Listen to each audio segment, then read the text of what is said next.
Hey, everybody, welcome back to your Dawn of Autonomy podcast. I'm Dawn Zoldai, your host and the CEO of P3 Tech Consulting. We are knee deep in a month that we've dedicated to this theme of global leaders. And when you think about global leaders, you can't help but think about phase one. We've got two amazing folks here from that company. By the way, Copenhagen, Denmark is their headquarters, but they are located globally and doing all kinds of things that are helping this industry. And today we have with us Michael Messerschmidt as well as Nørgaard. So great to have you both on the show today. Thank you. And just a reminder, everybody, we are live. And so please jump in the chat. No matter where you're from, we know we have a global audience as well. And, ask your questions, give us positive encouragement. We love all of that. And by the way, I'd be remiss not to mention that Viasat is this month's sponsor for Global Leaders Month, and we're very appreciative and thankful for them as well. Okay, let's talk about both of you first. Now, I'm going to say this, but you're going to want to jump right into your company. So refrain from doing that. I'm going to start with Lau. And Lau, if you could tell us a little bit about your professional background and why you joined phase one, that would be awesome. Well, I've been a photo camera geek all my life. I think most of my darkroom is probably still somewhere buried in my mom's basement. And professionally, I've studied physics and software engineering. My master's degree is in image processing and augmented reality, and have just essentially been lucky enough to join one of the leading imaging companies that also does cameras. So kind of bringing those two sides of my passion and my professional life together in phase one. So I've been with phase one since 2006. So it's obviously been a company where I felt at home. That's, there's nothing better than marrying up your passion with your profession. And it's so cool to hear that you became a camera geek early on in your career, because as we know, in this industry, it's all about the data. And, you're making such a difference there. So Michael, tell us a little bit about yourself. Yeah, my name is it's Michael, as you say. I have been around 15 years in the drone industry, and unlike Lau, I don't have a long passion for UAVs. I ended up there fairly randomly. However, the technology really appealed, and I entered the market at a very interesting point where it was still the Wild West. So I've been here doing this for around 15 years. And it's been through the ups and the downs, and a lot of the downs the first 5 years, but been into all kind of application, all kind of drones, been driving that. And then I joined phase one about 4 years ago now, and has been driving the UAV portfolio because I realized what you said, that is all about the data, and so that really appealed for me. So to join a leading company in that space. So. Absolutely. And by the way, gentlemen, we've got Fire Mech Tech Rob out there. He is one of our super fans, giving us the big thumbs up. Thanks, Rob, for joining us today. And we know there are many, many others out there as well. So phase one, like I said before the show, I see you guys everywhere, especially at the geospatial type shows, the drone shows. Tell us about this company and, what it's all about. So phase one was founded in the 90s, essentially around the birth of digital imaging as something that became useful, where the technology got to a point where it could actually be used to make images that could be used for creative, artistic purposes. So the birth of the company was essentially in advertising, in studio photography. And that was the main business for the first many years of the company's history. And when I joined, that was still the case. And we essentially was part of digital photography from its birth. And even like all the way from the beginning, we always worked with the most demanding customers, with the most bleeding edge technology. We did not make like mass market consumer cameras. We made cameras for the photographers working for the most famous brands, making the most iconic images. So super demanding, but of course in a visual creative way. But we succeeded in that by applying core technologies, deep math, thorough knowledge of optics and image sensors and image processing and software and all that. And over the years, that essentially got us involved in a lot of other areas of imaging, because we made the digital imaging components that provided the best image quality, and inside that, the best data quality. We saw customers buy those things that we made for commercial photographers and putting them in airplanes or building them into weird machines for things that we did not imagine. Yeah. Because we made the best data. And then over the last 15 years, that essentially became our main business. We still make cameras for passionate photographers that make beautiful images because we are passionate about photography. But it's not where we focus our engineering, our development. It's not the kind of the bulk of the company. It's still our legacy, part of our soul. But now we apply essentially these core technologies, the core know-how across a number of different applications, mainly into spatial imaging, where there is a need for very high quality image data for mapping, surveying, 3D models of cities, environmental monitoring, from manned aircrafts, from satellites, and to a very much growing degree from drones. So essentially in any type of application where small things have to be seen over large areas with a very high certainty, we make components, hardware and software and optical components that helps people do that. Wow, there's so much to unpack in what you just said. And, you know, what's really interesting to me is your journey as a company seems to also track, in a way, the drone industry, because when you think about those initial use cases, they really were for photography, right? For cinematography, for real estate applications. And I think as these sensors evolved, including it with your company, you know, it opened the door up to all kinds of things like mapping and photogrammetry and, you know, very complex inspections. And Michael, you know, having spent 15 years in this industry, even though you just joined the company a few years ago, I imagine you would agree with that statement that you've seen this industry evolve and very much similar to the way phase one has evolved. You know, what I'd love to ask you about, because Lau used a word and I loved it. He said the soul of the company. And, you know, that just the way you speak about your company, Lau, it's very clear, you know, how much you love it and the passion you have for it. I'd love to ask Michael a little bit about the culture at phase one, because I think the both of you are representing the company so well in the passion that this company has for imagery and for data. Yeah, so so I think the culture is interesting because culture drives products, and when it comes into it, phase one, passion is a good word to describe it. It's in our roots to drive based on passion because we can do stuff, and I think also the company has a very entrepreneurial spirit, as our CEO said when I was employed. It's a 30-year-old startup. So in not in a bad way, but in a good way, that they know how to seize new opportunities and take some chances and be at the forefront, because, you know, drones evolve on a very rapid kind of pace, and still we have products in the market for 5-6 years that is still the leading products. Like, it's still the leading, and it's been the same camera fundamentally for the last years. So I think that says a lot about the culture and how much we actually push it to the limits.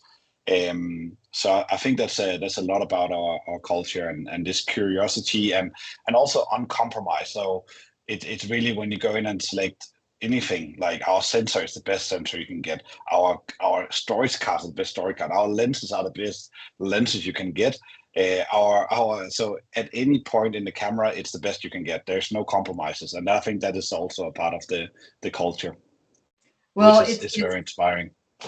Well, it is, and it's no wonder that when I talk to your team, you, Michael, in particular, and then your team, you selected Global Leaders Month because you really are playing such a leading role here and globally. So tell us a little bit about the kind of the scope of where you all are doing business. Yeah, so the scope is broad. If we just take the geospatial, as that's what we are talking about here today, or at least start there, we do as Lau said, we do cameras for drones, but also for manned aircraft. So when we talk manned, it's both helicopters and it's planes. We do the largest mapping projects, I guess, in the world, or at least some of the largest projects in the world. Some of the largest data platforms that do 3D models of cities that is also used for navigation, for searches, uses our cameras. So you'll find our cameras in so many ways you would never imagine it. If you go to any of the big museums in the world, they would use, or high likelihood they'll use our cameras. If you go to any of the big photographers, as Lau said, they use our cameras. Anytime you look at the top performers or the most demanding customers, then there's a chance to use Phase One. Well, and I want to focus on the global presence. So I'm going to go to you, Lau. I mean, I know your headquarters is in Denmark, but you also have regional offices all over the place. Tell us a little bit about that.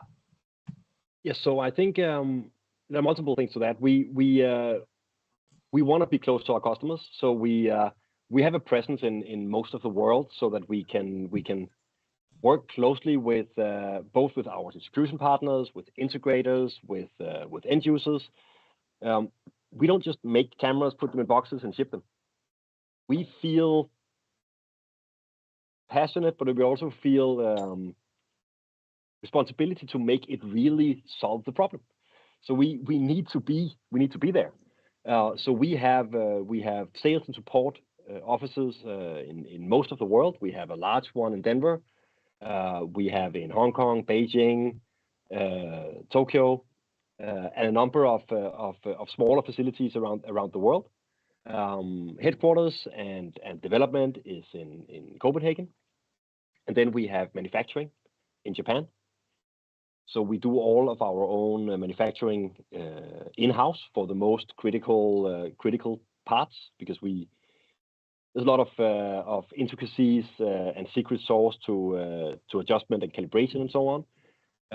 But we also work with a lot of partners in that. There's a very large imaging component industry in Japan that we tap into and are an integral part of. That's amazing.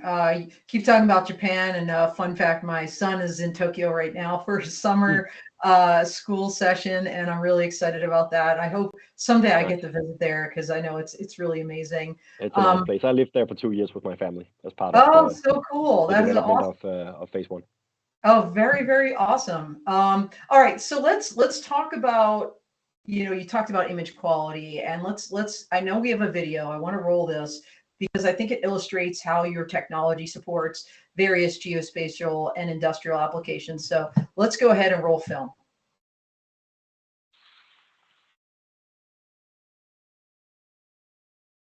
Yeah, so essentially all cameras, they need some form of shutter that starts and stops the light exposing the image. With film, this mechanical focal plane shutter with like two curtains moving across the frame has been the most widely used. So essentially, it blocks the light. At some point, it opens, and later on, it closes again. And that kind of times the exposure and allows light through for a certain amount of time, to make sure that both the brightest and darkest areas are exposed correctly. If a very short shutter speed is required, the second curtain moves across before the first one is all the way across, and this means that the entire image is not exposed at the same time, which causes this geometric distortion for fast-moving objects. So we don't use that for geospatial applications. We use a lens shutter if we need a mechanical shutter, because that closes across the entire image at the same time, so there's no geometric distortion. But for very fast applications, we use electronic shutter. That can either be done as a rolling shutter that exposes the pixels across the sensor sequentially. This essentially, just like the mechanical focal plane shutter, gives a distortion. You see that here, and most digital cameras use that because that is the simplest thing to implement. But a global electronic shutter essentially can freeze all the pixels in the entire sensor at the same time by moving the data into a little memory element in each pixel. And this means that all pixels can be frozen at the exact same moment. And this essentially is necessary to take geometrically accurate images of either fast-moving objects, that could be a rotating wind turbine, or geometrically accurate images of the ground or any other thing from a fast-moving platform. So that could be mapping and surveying from a fixed-wing drone, for example, that does not stop to capture an image but continues to move at a fast speed. If this was done with a rolling shutter, there would be a distortion across the image that would jeopardize the geometric accuracy of the data. Wow, learning a lot here. I mean, I know it's so complex how a camera operates, very similar to how actually our eyes and our brain operate as well. And I studied some of that for my Part 107 test. So really, really interesting. So you do all of this, obviously, like we talked about, to ensure the highest data quality. And tell us, how important is data quality and image quality to phase one? I think it's the core of everything we do. So anybody who has an application where fundamental image data quality does not matter would not end up using phase one products. And then data quality and image quality can mean many things across different applications. I think in most geospatial applications, it is either geometric accuracy. So can we measure the size of something or the distance of something? Can we make maps or 3D models that become geometrically accurate and can be used for measurements of something? Right. Or it is a matter of accuracy in the terms of, can we see what we're looking for? So in inspection of, we saw an image before of a power tower, in inspection of power infrastructure, which is a lot of what we do in the drone world.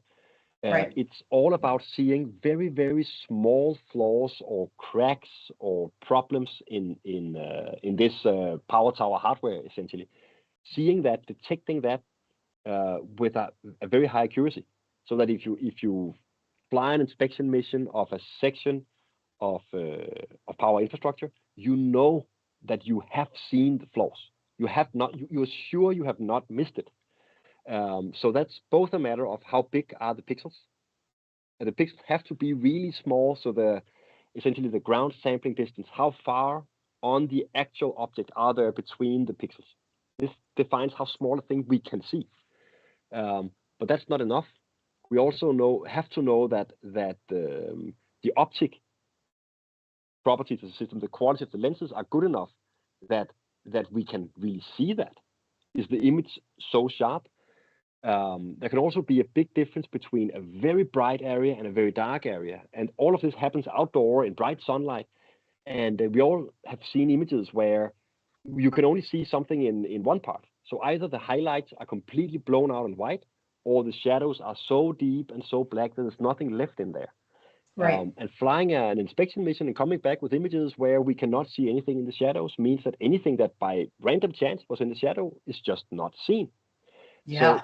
So data quality, where we know that we can see something on the entire object, and not just that the data is as good as possible, but we also know exactly how good it is. So we know if we can see it or if we cannot see it. But if we cannot see it, we have to change something so we can see it. Yeah. You can say a lot of what we do is trust.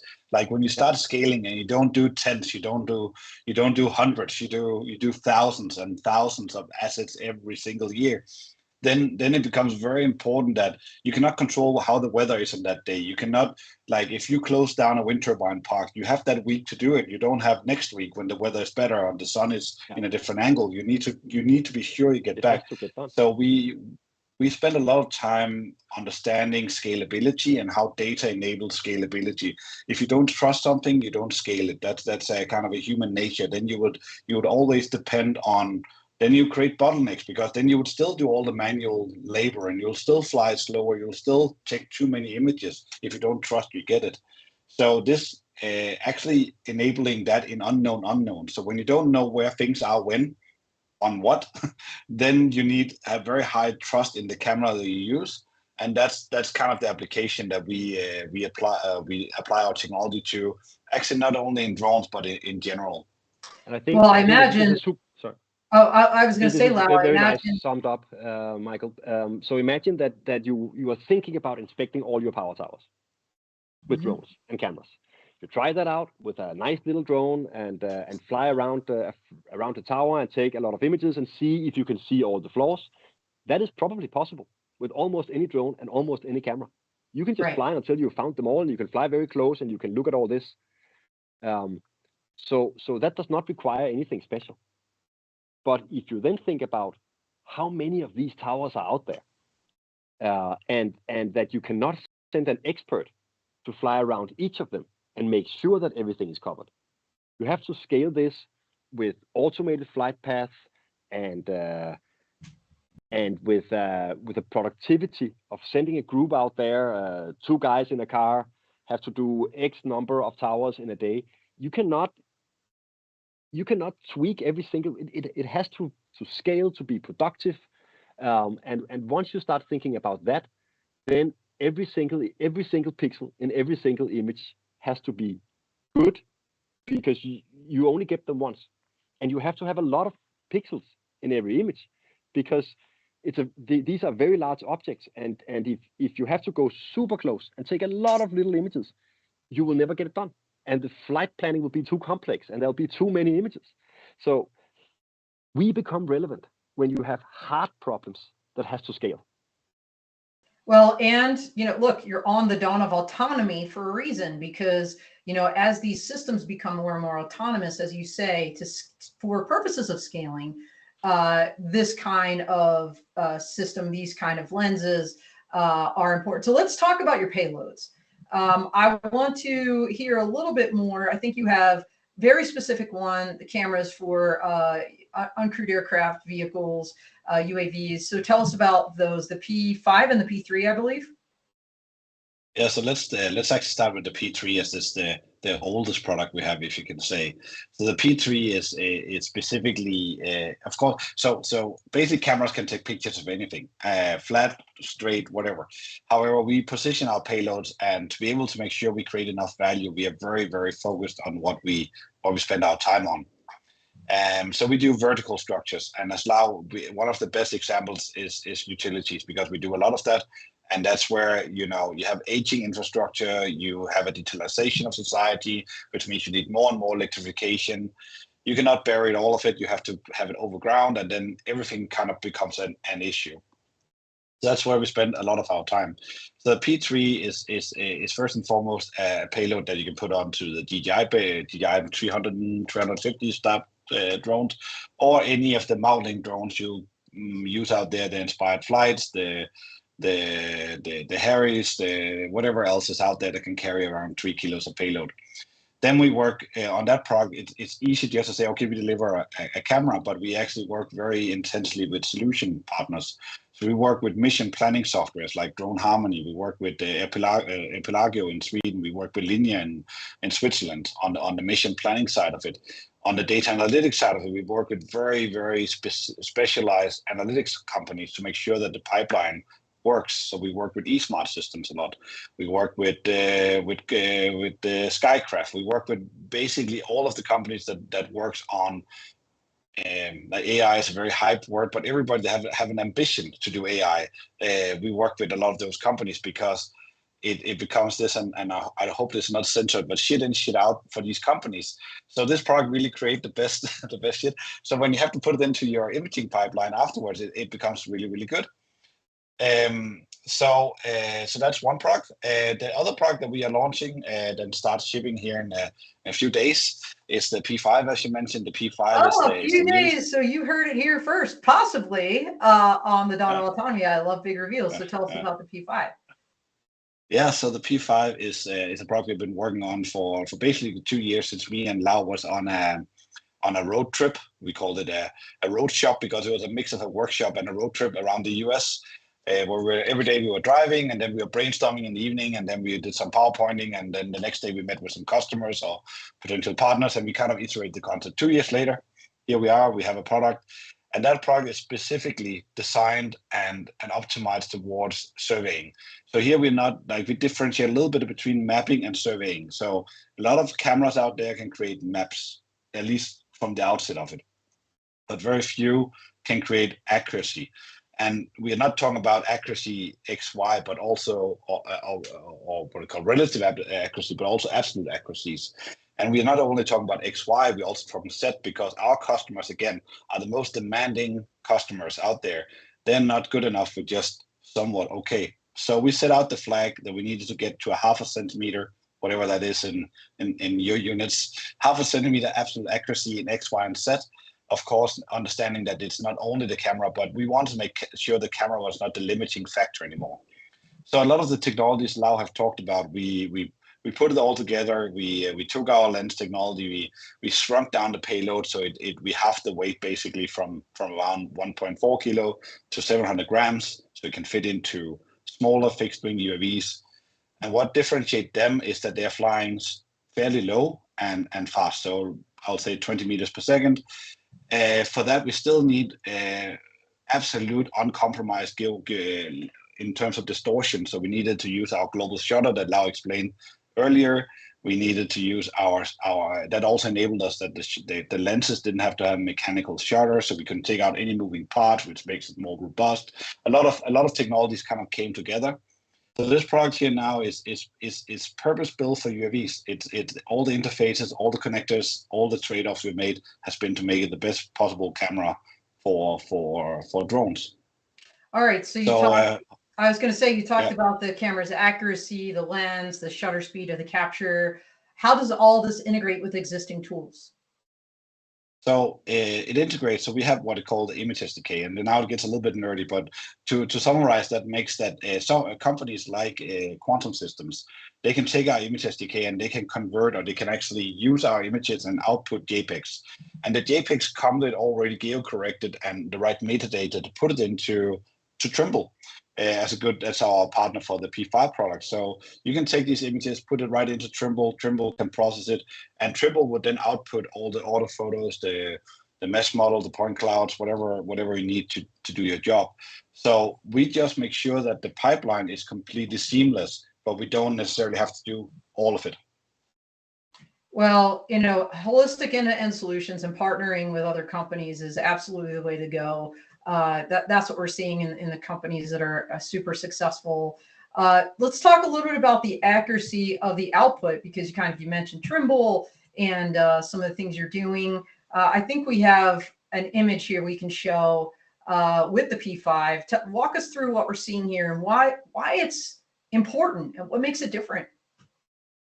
Yeah, so if I can start here, Lau, it's just to say that this is taken from our test field here in Denmark. So we have an extensive verification center of our sensors here in Denmark, but we have a number of geospatial assets that we use for verification of accuracy, and in this case here, more sharpness.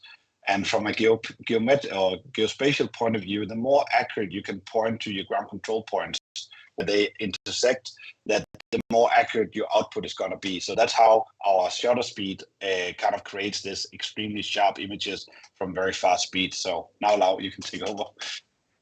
Yeah. So to be able to reach this target of 0.5 centimeter of absolute positioning accuracy of anything within the survey data being created, that of course requires a high resolution. So essentially, a very fine DSD, so the pixels on the ground has to be super small. In some of our examples here, for example, with the P5 flying at 200 feet, 60 meters altitude, each pixel is 2.6 millimeters. on the ground.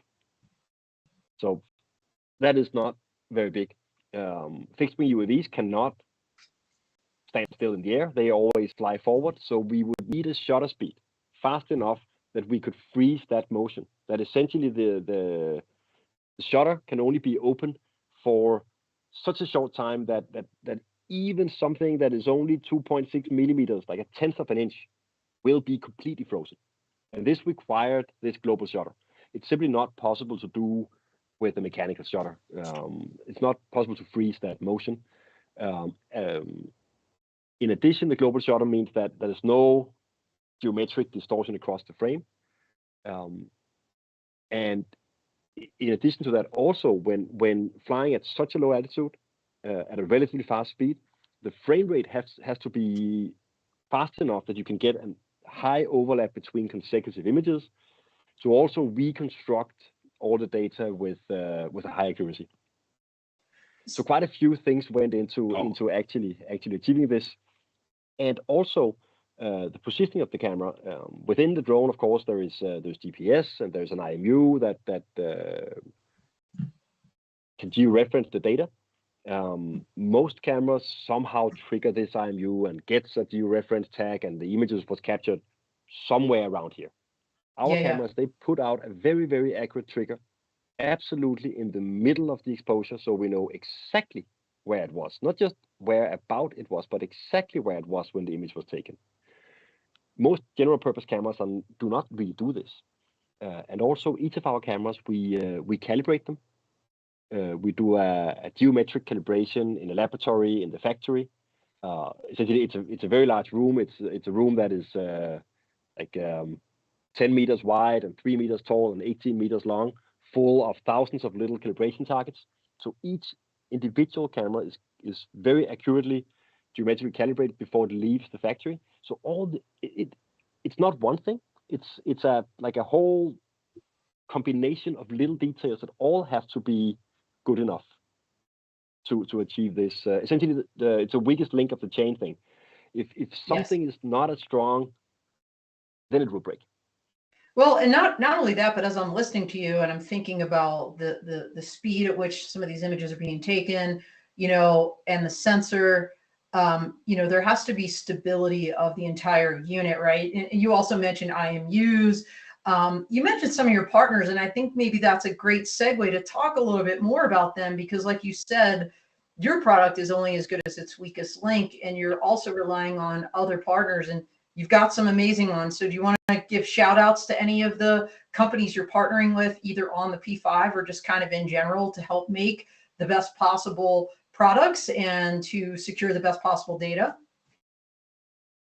I think there's a lot of partners, and it would be dangerous to start mentioning just a few, because true. Really, it really takes a village to deliver these solutions here. However, just because we are launching the P5, I think that I want to emphasize. Here we deliberately from the beginning decided to launch with a UAV. So we knew that it worked in the UAV. We know that they use the camera correctly. We embed all the metadata as it should be embedded. We process the data correctly afterwards, and then we chose the top of the list when it comes to surveying data. So Trimble, they do all the total station. They know better than anybody else out there what it means to be accurate. So we chose the top of the list because we need to match the camera with the right partners. So for this specific launch here, I want to kind of shout out to those two. However, there's a lot more that could be added to that list. Totally understand. You start almost like, you win the Emmy and you start listing off all the people you're thanking. And if you don't have your sheet in front of you, you're going to miss somebody. And then that's just embarrassing. But no, I get it. But no, it's great shout out to those two companies for this particular camera. So I want to talk, our time is flying, as I knew it would, because like you're doing so much. I want to really dive into some case studies now, because it's one thing to talk about the lens and see some of the images and to explain kind of how the global shutter works and things like this, but understanding some of these, how it's been used in the real world very successfully, I think is really helpful. So tell us about some of these, like something about Hawaii's wildfire. Like tell us about some of these use cases. Yeah, so we can. I think that tells you how broad our cameras are applied, and when it comes to our target vertical for the P3, Hawaii wildfires, it's not the primary application. However, we also do. We really want to engage and where we can see a lot of value. And for the Hawaii case, they had a huge area. It was 300 acres, so that's 12 square kilometers that they needed to map out. And the more accurate you do this mapping, the more accurate you can do change detection. The more accurate you can deploy your kind of rebuild or rescue assets. So Michael, we together was with this in Maui? I'm sorry to interrupt you. Was this in Maui with the recent horrific fire in Lahaina? And so, if I don't know if we're able to go back to the original image. My Michael in the background, my Wizard of Oz in the back. If we can flip. Okay, so is this all the damage, or is the image, I'm looking at it, so it could be reversed maybe for the audience. Is one a before and one an after, or are they both after? It's hard for me. These are both. I don't know those two specific images, but they're both after. So we did only afterwards. So yeah. So, but for now on, you could do something when it's rebuilt again. You can plan it. You can have your road, especially when it comes to infrastructure. You need good infrastructure to send out your engineering vehicles and rebuild stuff. This here specific here is a half a centimeter, so it's a 5 millimeter details, which is if you can imagine 12 acres where everything is a half a millimeter. That's wow. Absolutely ginormous data set. And here they actually timed it, so it took half the time that it would do with another camera, and you got about double the amount of data or quality in the data for the decisions. So this was a critical. We did that. Now it's a shout out with something called 8th Axis. They actually did the flying, and there was a company which slips my mind, but they did all the processing, which is quite an achievement. Well, it is. This data set is available, by the way. If somebody want to see it, it's available on the internet, the full data set where you can zoom in. Oh, where is it available, Michael? I'm sorry. I would have to come with a link. I haven't, but I can. Okay, the link is out there somewhere. Yeah, we'll get that to folks. It's amazing how, as horrific as that disaster was, the use of drones in so many different ways in the aftermath of it. Even during it, I didn't know that phase 1 was part of those recovery efforts. Makes a lot of sense, and that's just a great application of what you're doing. You also let's talk about. So let's jump to a whole different use case: flare stack inspections. So this is kind of the energy crowd out there. I just went to the Energy Drone and Robotics Coalition Symposium back in June. Early adopters of this technology, so important. Tell us a little bit about that. Yeah, so I think that shows the width. So energy in general, so both the production and the distribution of energy is where we have 90% of our business.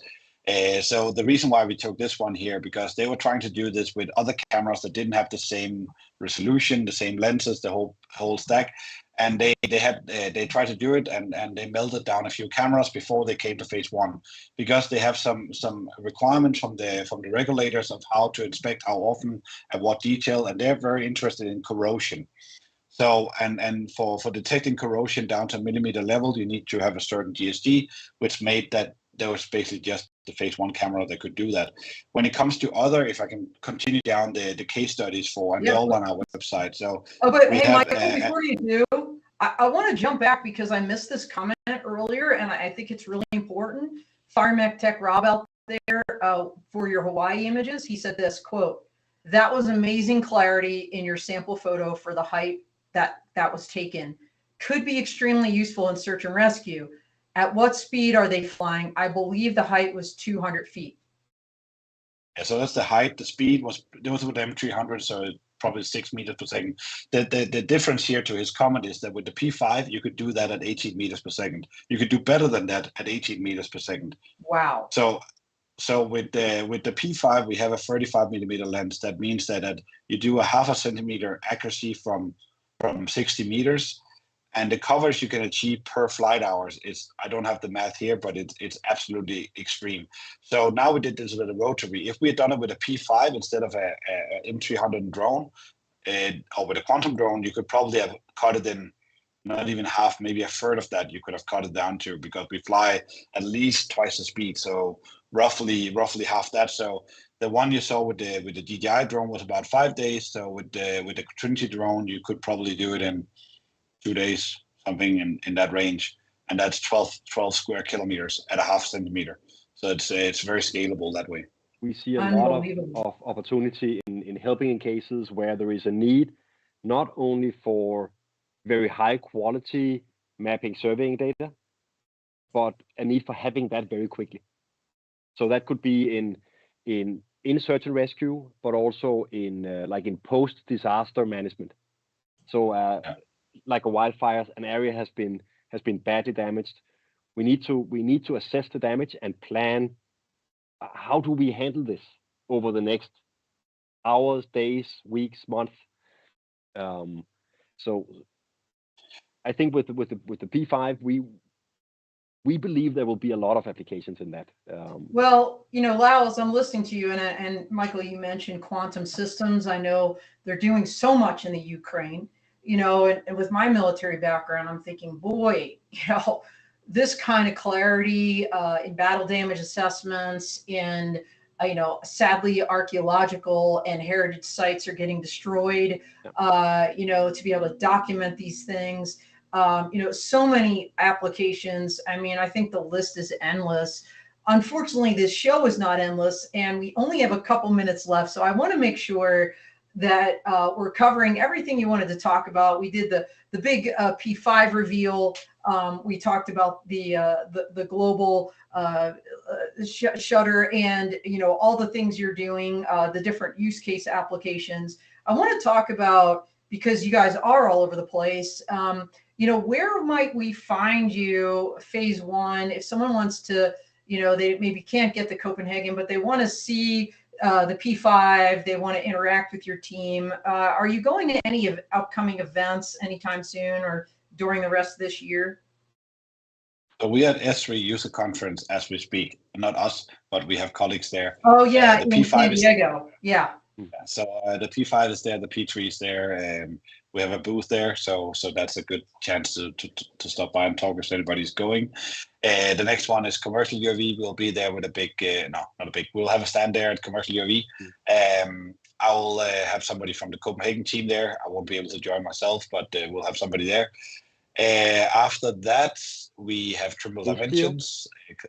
Intergeo in Germany. If somebody's going to that one, is big. That we have a very big presence at Intergeo, and then we have I'll also be there, and then we have potentially Trimble Dimension in the end of the year, and of course we are planning road shows. So if somebody's interested, especially in the US, we have very strong distribution partner, Gresco, and others in the US that can help us demo either the P3 or the P5 together with our own staff there. So plenty of chances also on a more ad hoc level. I was going to say, I think you made up a new term, the road shops, the workshops on the road. So you got road shops coming up. You just created a whole new word. You're welcome. We'll use that as one of your new tagline. Check out our road shops. So that'll be super cool. So how can actually people then, whether they're going to these events or not, they want to just reach out. How can they learn more about phase one, the P5, everything you're doing, or even just reach either one of you? Yeah, so they can definitely reach both Lau and myself, and we can help if we are not the right people. Otherwise, we have a good newsletter you can sign up to, where we share news about our developments, about our case studies, our amazing customers and partners. So I think that's some of the best ways. LinkedIn, we have a very active LinkedIn presence as well. So we are there. We are at least most of the channels. Okay, awesome. And well, we are pretty much at time here. One thing I want to say is please let me know who from your team is coming to Commercial UAV. Shameless plug. I'm going to be doing the 4th annual Flash Mob Networking Happy Hour on that Monday evening before the actual thing kicks off. I'll be wandering around, and we'll also be doing a full crew live stream from the floor. So we'll get you guys involved. But Great to have you. I learned so much just speaking with you. Really can't wait to see the new pictures with the P5 and the new applications as the industry continues to grow, become more autonomous using your cameras and your sensors. So thank you so much for this. Everybody out there, thank you for jumping in. By the way, Mark Gnug from the Nevada test site had jumped in the chat at some point, and I forgot to mention him. He's also one of our super fans. Great to see you out there, Mark, and everybody else. But for now, that's all she wrote. We are out here.